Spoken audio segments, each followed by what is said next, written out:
So tell us, who are you and how did you find yourself in this space? What drew you to animals? Oh, geez. That's a long story. It goes back to mid 80s when I started changing my own diet and learning about human health and the relationship that human health has to what we put in our mouths, and started a long journey there. And then probably maybe, I don't know, 10 years after I started changing my own diet, it started occurring to me that I needed to change my animals' food too. And I started learning about what's in pet food, decided I didn't want any part of that anymore. That was probably 23, 24 years ago, something like that. And at that time, it was hard to get information. Mm. And I went to some seminars and just listened to some experts and just started crafting my own way of doing things. And it was only when my dog developed severe ear canal issues, the ear infection issues, that I really started looking in earnest at refining his diet. And once I started doing that and introducing the practice of fasting, once I started doing all that, then he really rejuvenated. And so then I started writing about it. I had started writing about what I was learning all along. But then I started selling the book maybe 10, 12 years ago, something like that. And I just have had so much success with transitioning dogs in my own experience, and people get back to me with their testimonials, and they go out in the dog owning world and tell people about it. And there's just so much success when you figure out what's causing problems. That's what's missing from a lot of approaches. Yeah. And I read that you fasted your dog for 7 days, and that your dog just basically became a puppy again. And so during that 7 days, was it like zero food at all? No food, just water. And I actually did 11 days with him early on. He was 11 years old, and I fasted him for 11 days, and he completely rejuvenated. He became a puppy again. And I've had my own experience with fasting, because I fasted myself for 18 days on water.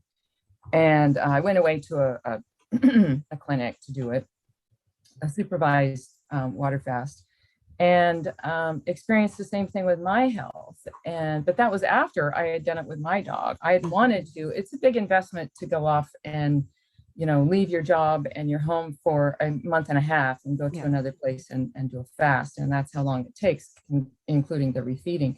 So I had done it with my own dog, wanting to do it myself, for years and years, and finally got the opportunity. But he became so puppy-like. I mean, I was just trying to clear up his ears, right? I just wanted his ears to be clean.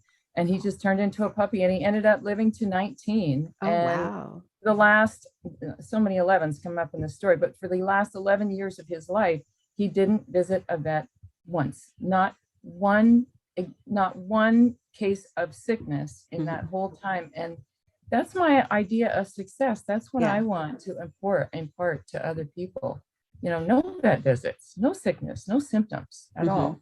Yeah, I love that. So, I was reading, or I was watching a video of yours about allergies, and it really hit home with me because I have a dog that has food sensitivities and he has environmental allergies. And how I found myself with raw feeding was just basically trying to help him overcome that. And switching over to raw is what did it for him. I mean, he still has issues here and there, but it really is, instead of reaching for medication, I now adjust the diet and it helps him. So what can you share with me your thoughts on dog allergies and why, I think in the video you called it like the allergy con?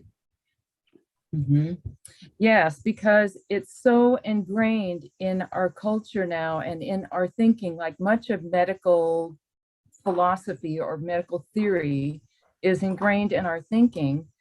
Allergy is just something that was introduced. It was the theory that was introduced like 115 years ago.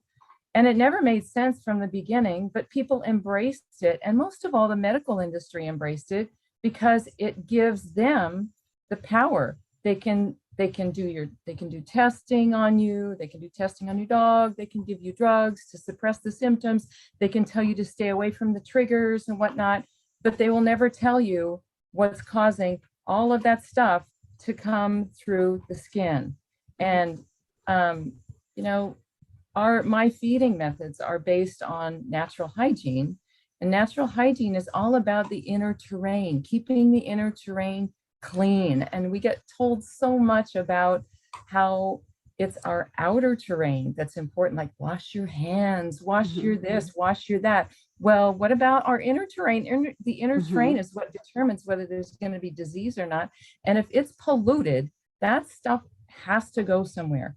If you eat so much junk, or your dog eats so much junk that the primary organs of elimination can't keep up, then the stuff comes through the ears, it comes through the skin, it develops in tumors, it gets stored in fat cells, it makes dogs fat, it wreaks havoc with the functioning of vital organs. So that's the problem that we need to look at.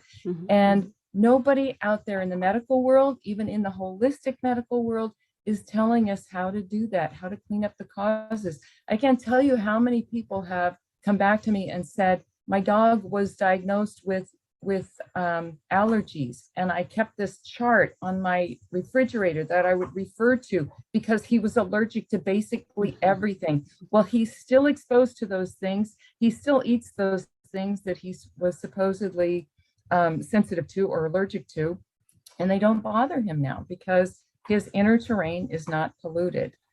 So a lot of those things, those food sensitivity issues, it's hard to talk about it in one general umbrella term because some so-called food sensitivities have to do with foods that don't belong in dogs in the first place. And others have to do with, like everybody says that chicken is a common allergen, but so many people have said to me that when I started decreasing the fat in my dog's diet, when I started doing rotational monofeeding, when I was feeding him, when I was giving him meat days, I would include chicken, and it no longer bothers him. I mean, almost everybody tells me that. That's really interesting. Yeah, because chicken gets a lot of bashing, and I think it's because everybody feeds it. It's a go-to, right? It's cheap, it's accessible, and it's very fatty. I mean, go buy a chicken at the grocery store and turn it over and look at the globs of fat and see if you can find a wild bird that looks like that. You won't find a wild bird that looks like that. Yeah. I feed my dogs goose, and it's astounding how lean it is. I mean, it looks really like even goose, and goose is probably fattier than a lot of, because it's waterfowl, right? It's probably fattier than a lot of other meats. Yeah. So it's like, it's wild goose, and it is. I was shocked when I got it. It was just like, wow. I mean, of course it was trimmed up for me, but you would expect like maybe even a little marbling like you would see with venison or something, but nope, it's super lean.